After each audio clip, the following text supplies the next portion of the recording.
Hello students, welcome to the channel. इस episode में हम पेज नंबर 42 को कंटिन्यू करेंगे और शुरुआत हम करते हैं अंग उत्पत्ति से। सबसे पहले हम देखेंगे कि किस चीज़ से कौन से अंग की उत्पत्ति होती है, फिर हम इनके निमोनिक सीन को याद करेंगे। ठीक है।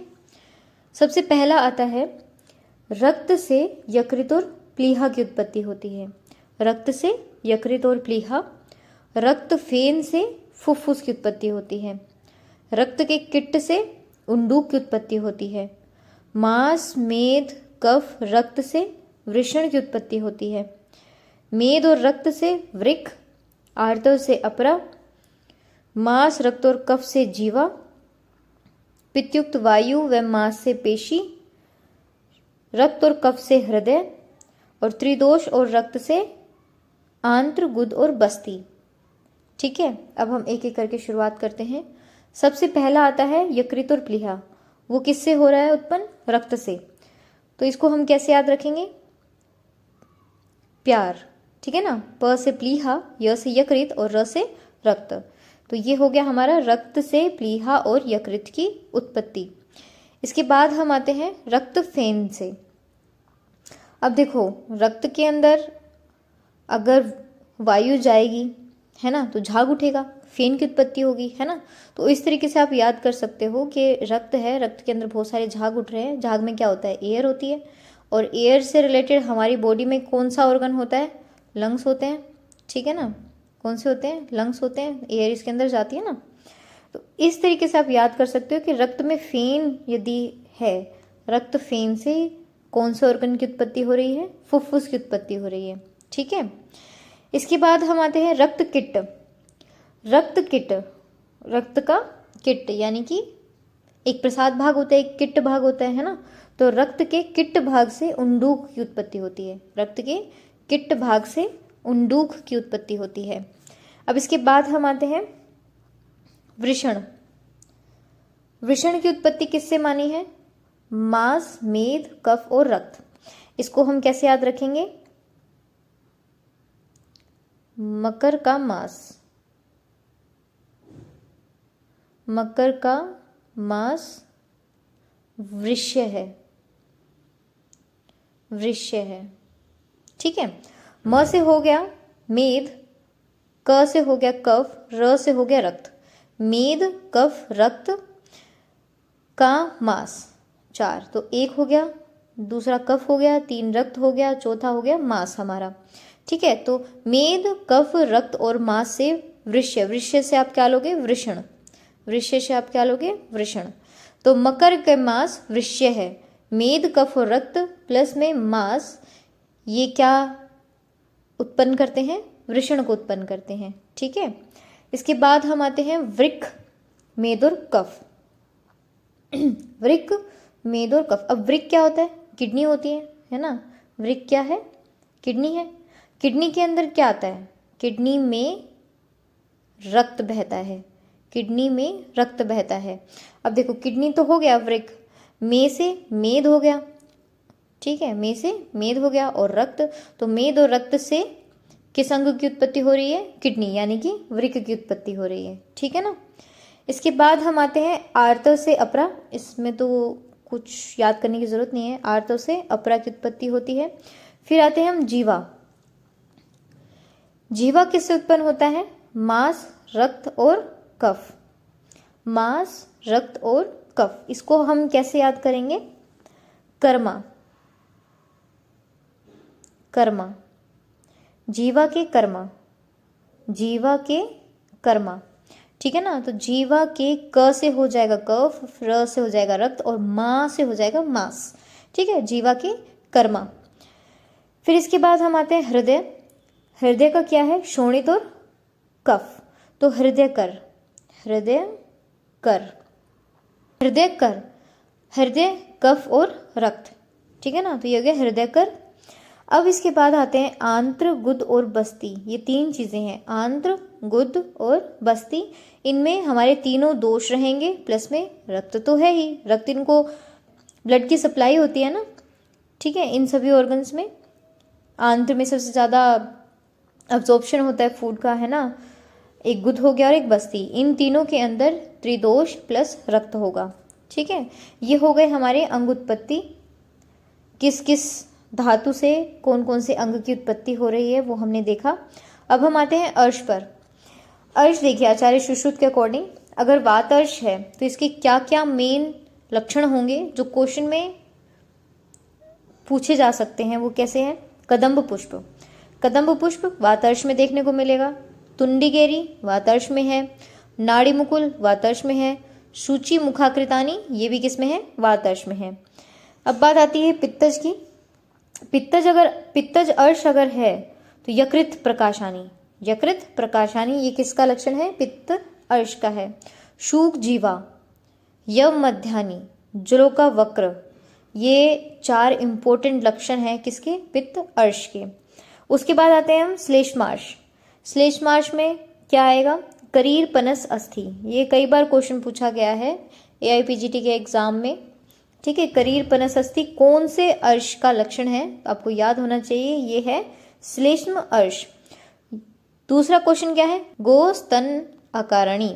ठीक है, ये भी किसका है, श्लेष्मार्श का है। रक्तार्श का क्या लक्षण मिलेंगे, रक्तार्श के लक्षण हैं कुछ, निग्रोध, प्ररोह, विद्रुम, कागणंतिका, फल दृश्य। ठीक है, ये किसके हैं, रक्तार्श के लक्षण हैं। अब बात आती है अर्श की चिकित्सा की। 4 प्रकार की चिकित्साएं जो हमारी कही हैं, औषध, क्षार, अग्नि और शस्त्र। औषध, क्षार, अग्नि, शस्त्र। ठीक है, तो कौन कौन से ऐसे अर्श हैं जो शस्त्र साध्य हैं, कौन से अर्श हैं जो अग्नि साध्य हैं, कौन से अर्श हैं जो क्षार साध्य हैं और कौन से अर्श हैं जो औषध साध्य हैं, ये देखते हैं। अब देखो, सबसे पहले जो नवीन होगा, अल्प दोष होगा, उसको आप सिर्फ औषध से ठीक कर सकते हो, है ना। नवीन और अल्प दोष युक्त अगर अर्श है तो आप उसे सिर्फ औषध से ठीक कर सकते हो, वो औषध साध्य है। फिर इससे थोड़ा सा डीप में चला जाएगा। मृदु और प्रसरित अगर अर्श है, मृदु और प्रसरित अर्श है तो उसमें हम क्षार का प्रयोग करेंगे। किसका प्रयोग करेंगे, क्षार का प्रयोग करेंगे। अगर अर्श कर्कश है, स्थिर है, पृथु है, तो ऐसे अर्श में हम अग्नि कर्म का यूज करेंगे। अग्नि साध्य होते हैं ऐसे अर्श, कैसे, जो कर्कश हो, स्थिर हो, पृथु हो। फिर आता है शस्त्र साध्य, जो तनुमूल जिनका हो, उच्छ्रितानी, क्लेद युक्त अर्श हैं, ऐसे में हमें क्या करना चाहिए, शस्त्र का प्रयोग करना चाहिए। तो ये बहुत इजीली याद हो जाएंगे। 4 प्रकार की चिकित्साएं होती हैं, औषध, क्षार, अग्नि, शस्त्र। और जोन जोन से अर्श नवीन हैं, अल्प दोषयुक्त हैं, वो औषध साध्य हैं। जो मृदु और प्रसरित हैं वो क्षार साध्य हैं। कर्कश, स्थिर, पृथु अर्श हैं वो अग्नि साध्य हैं। और तनुमूल वाले क्लेद युक्त अर्श जो है वो शस्त्र साध्य हैं। अब हम पढ़ते हैं शलाका यंत्र और उनके कार्य। ठीक है ना, शलाका और उनके कार्य। अब देखो, 4 ऐसी शलाकाएं हैं जो 2 इन नंबर होती हैं। ठीक है ना, जो 2 हैं, गंडूपद्मुख, शर्पुंख, सर्पफण, बडिश। ठीक है, ये 4 जो हैं ये 2 इन नंबर होती हैं और इनका कर्म क्या रहेगा ये देखते हैं। अब देखो, गंडूपद ऐषण कर्म के लिए, गंडूपद किसके लिए है, ऐषण कर्म के लिए है। फिर है सर्प फणमुख। सर्प कैसा होता है, ऐसे होता है ना, तो सर्प व्यूहन करता है। व्यूहन मतलब ऐसे सर को घुमाता रहेगा, है ना। तो सर्प फणमुख व्यूहन कर्म करता है। फिर आता है सर्पुंख। अब इसको कैसे याद करोगे, सर पर पंखा चलता है, सर पर पंखा चलता है। अब देखो, शर पंखा से हो जाएगा पुंख, तो शरपुंख चलता है से चालन कर्म। ठीक है, तो शरपुंख जो शलाका यंत्र है वो क्या कर्म करता है, चालन कर्म करेगा। फिर इसके बाद आता है बडिश। 2 बडिश शलाकाएं हैं जो क्या काम करती है, आहरण। बड़े शलाका से आहरण करना, बड़ी शलाका से आहरण करना। ठीक है, तो ये हो गए हमारे ऐसे 4 शलाका जो 2 इन नंबर हैं, 2 हैं। ठीक है, इसके बाद आते हैं हम कार्पास, कत्रिज। अब ये क्या है, जैसे ईयरबड होती है ना हमारी, कि ऐसे डंडी है, उसके ऊपर कपास लिपटी हुई है दोनों तरफ, है ना।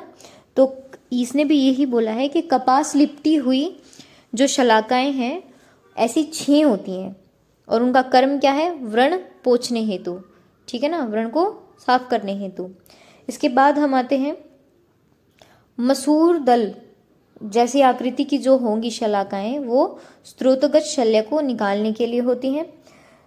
दार्व्याकृति जैसी जो 3 शलाकाएं हैं वो क्षारकर्म और औषध प्रणिधान के लिए रहती हैं, ठीक है। दार्वी जैसी जो होती हैं ऐसी 3 शलाकाएं हैं, वो क्या काम करेंगी, क्षारकर्म और औषध प्रणिधान के लिए, ठीक है। फिर है जाम्बवोष्ठ और अंकुशमुख, ठीक है ना। जिस शलाका के ओष्ठ कैसे हैं, जंबू जैसे हैं और अंकुशमुख हैं, ऐसी 3 शलाकाएं होती हैं, ठीक है। 3 जाम्बवोष्ठ, 3 अंकुशमुख, और ये कर्म क्या करती हैं, अग्नि कर्म हेतु इनका प्रयोग किया जाता है। कोल अस्थि दल, कोल अस्थि दल क्या है, कोल बोलते हैं हम बेर को, बदर को, बदर की अस्थि, बेर की अस्थि क्या मतलब उसकी जो गुठली होती है वो। तो कोल अस्थि दल जैसी जो शलाका है वो एक होती है और वो क्या काम करेगी, नासा अर्बुद हरणार्थ, ठीक है। नासा अर्बुद का हरण करने के लिए जो शलाका यूज की जाती है वो कौन सी है, कोल अस्थि दल। फिर है कलाय परिमंडल, कलाय परिमंडल ये भी एक होती है और ये किस लिए यूज होती है, अंजन, अंजन लगाने के लिए कौन सी शलाका यूज होती है, कलाय परिमंडल। फिर है मालती पुष्प वृंताग्र, मालती पुष्प वृंताग्र ये भी एक होती है और ये क्या काम करेगी, मूत्र मार्ग विशोधनार्थ, मूत्र मार्ग विशोधनार्थ। देखिए 4 तो ये हो गई जो 2 हैं, है ना, गंडुपदमुख, सर्पफणमुख, शर्पुंख और बडिश। तो गंडुपद क्या करेगी, ऐशन कर्म, सर्प व्यूहन करता है, सर पर पंखा चलता है और बड़े शलाका से आहरण करते हैं, ठीक है। फिर है कपास लिपटी हुई 6 शलाकाएं जो व्रण साफ करने के काम आएंगी। मसूर दल आकृति वाली जो होती है वो स्रोतगत शल्य निकालने के लिए। दार्व्याकृति जैसी 3 शलाकाएं हैं वो क्षारकर्म और औषध प्रणिधान हेतु। जाम्बुवोष्ठ 3, अंकुशमुख 3, ऐसी 3 और 3 6 शलाकाएं अग्निकर्म हेतु। कोल अस्थि दल एक होती है, नासा अर्बुद हरणार्थ। कलाय परिमंडल एक होती है, अंजनार्थ। मालती पुष्प वृंताग्र एक होती है, मूत्र मार्ग विशोधनार्थ। तो हमने आज के एपिसोड में देखा अंगुत्पत्ति, अर्श के बारे में, अर्श की चिकित्सा के बारे में पढ़ा और शलाका यंत्र जो हैं हमारे, कौन कौन से शलाका यंत्र क्या क्या काम करते हैं, आज के एपिसोड में हमने ये देखा। इससे आगे का हम नेक्स्ट एपिसोड में देखेंगे। Thanks for watching.